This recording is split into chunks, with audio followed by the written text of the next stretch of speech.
So Kara, I know interior design, like a powder bathroom is kind of like a kind of fun opportunity, a little bit smaller space. What's your approach whenever you're working on one of these?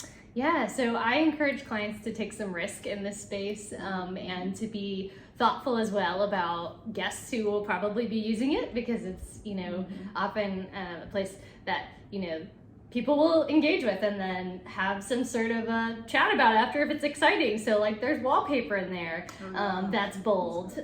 You went for it, right? You maybe have some colorful cabinetry in there. There's a lot of interesting elements like that, or artwork in there that's above the toilet. That is something that is an exciting piece of that. Maybe plants are in there as well. I think thinking through what makes it inviting and interesting as such a small space, and an opportunity for that to have some fun and create lots of interest is important. And then thinking through the guest experience again, like maybe there's a candle or a diffuser or something in there that is very like lovely and a positive thing. Right, like this is a bathroom, but it can be beautiful and smell good for your guests. So those sorts of things.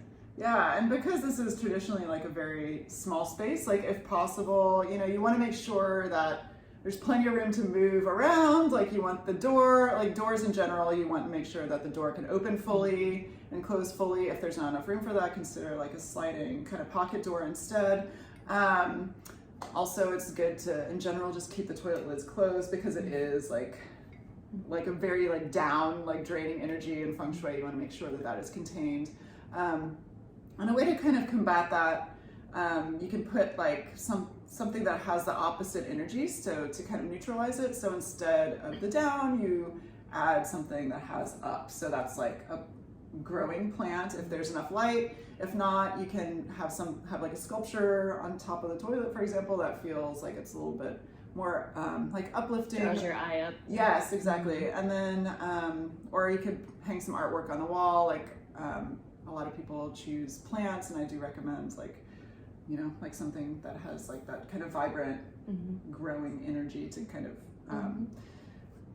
combat the downward. And also with sinks too, sometimes you'll use a sink and you're like, there's not enough space to wash my hands. So just like make sure that there's the faucet kind of comes over the sink so that there's plenty of room. You're not like bumping into the sink itself. Seems obvious, but worth mentioning. So just making sure that there's enough room for your body to feel like there's plenty of space for it in this kind of smaller space. Yeah, and I think in there as well, lighting, if it is tiny, make sure it feels bright as well. And then I think the mirror in there, right, in a powder bath can be an opportunity to have some fun with the design element there, as well as reflect some of the art of it. Say it's right across from the toilet, that you're reflecting that art or that plant or the wallpaper, whatever is going on. That is beautiful, as opposed to toilet. Right, yeah, absolutely. And the mirrors also, you just want to make sure that they're clean, because that's reflecting your self-image. If you have like a cloudy, like broken, like old kind of antique mirror, then that's going to affect your own vision of yourself. So definitely take into consideration the quality of the mirror and the cleanliness of the mirror too.